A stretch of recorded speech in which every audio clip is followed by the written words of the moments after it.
ভাই একটু মোবাইলটা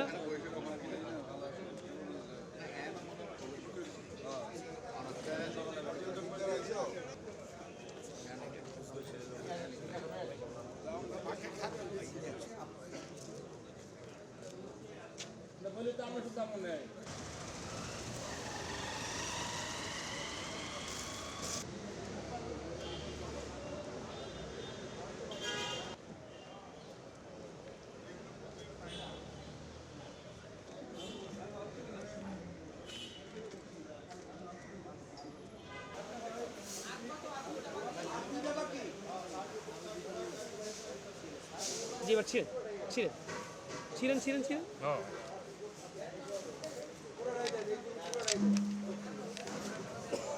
ফালেন না স্যারকে ধরে রাখেন আরে ভাই 770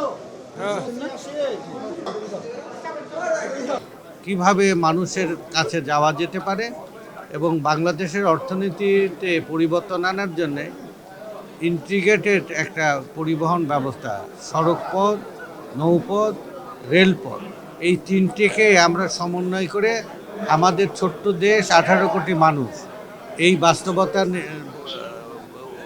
মাথায় নিয়ে ইতিমধ্যে একটা ইন্টিগ্রেটেড পরিবহন ব্যবস্থার কাজ করছে।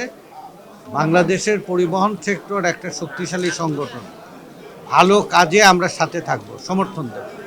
কোনো ধরনের বিশৃঙ্খলা তৈরি না করা, যাত্রী হয়রানি না করা, অকারণ কোনো রকম সমস্যা তৈরি না করে আমরা বাংলাদেশের পুনর্গঠনে, অর্থনীতির পুনর্গঠনে, জনগণের সেবায় আমরা ভূমিকা রাখার জন্য সচেতন থাকব। ধন্যবাদ। চাঁদাবাজিটা আমরা গত 17 মাসের এই সরকারে আমরা নিষিদ্ধ করে দিয়েছি। যদিও আমাদের অগোচরে কোথায় কোনোভাবে কেউ চাঁদাবাজি করার চেষ্টা করে তাকে আমরা স্পষ্ট ঘোষণা দিয়েছি, আইনশৃঙ্খলা বাহিনী তার বিরুদ্ধে আইনানুগ ব্যবস্থা গ্রহণ করবে।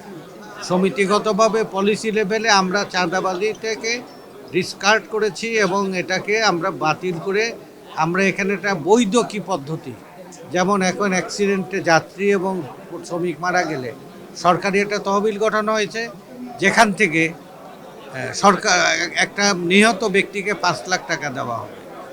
তাহলে অনেক সময় এই সমস্ত কারণেই তো বলতো যে ওয়েলফেয়ার, আমরা বেগম খালেদা জিয়ার 2001-2006 সময়কালে আমরা সড়ক পরিবহন কল্যাণ তহবিল গঠন করেছিলাম। গত সরকার সেটা ফাংশন করতে দেয়নি।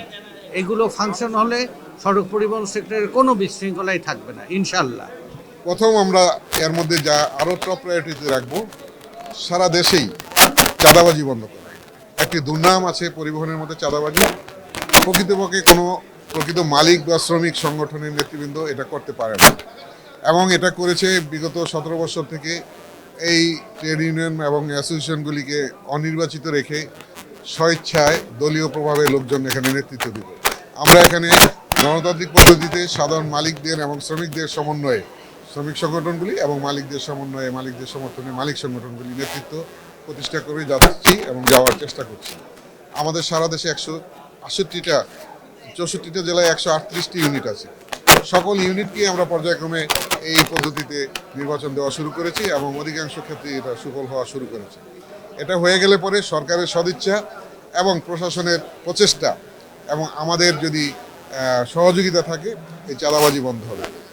সর্বোপরি আমরা একটি নিরাপদ, চাঁদাবাজ মুক্ত এবং জনবান্ধব, যাত্রীবান্ধব এবং দেশের উন্নয়নের জন্য এই যোগাযোগ ব্যবস্থা এবং পণ্য পরিবহনে দেশের উন্নতি এবং অগ্রগতিতে অংশগ্রহণ করার মতো একটি পরিবহন ব্যবস্থা গড়ে তুলব। অনেকগুলি কম্বাইন্ড অর্গান জড়িত এর মধ্যে, সরকার, প্রশাসন, মালিক, শ্রমিক এবং জনগণ, যাত্রী এবং আপনারা যারা মিডিয়া আছেন, সকলে আমরা এর মধ্যে সম্পৃক্ত। সকলকে সম্মিলিত করে যে সমস্ত দোষগুলি আছে, যে সমস্ত অসুবিধা এবং সমালোচনাগুলি আছে, এইগুলিকে আমরা পজিটিভলি দেখে দূর করার জন্য অসুবিধা আমরা উদ্যোগী হব। সেই ক্ষেত্রে আপনাদের যে প্রশ্নটা, বিশেষ করে আমাদের রাষ্ট্রের ক্যাপিটাল সিটি ঢাকা, এইখানে যে গণপরিবহন ব্যবস্থাপনা, এটা আমাদের মাত্র একটি ইউনিট, ঢাকা সড়ক পরিবহন মালিক সমিতি এবং এখানকার যা শ্রমিক সমিতি তারা সম্পৃক্ত।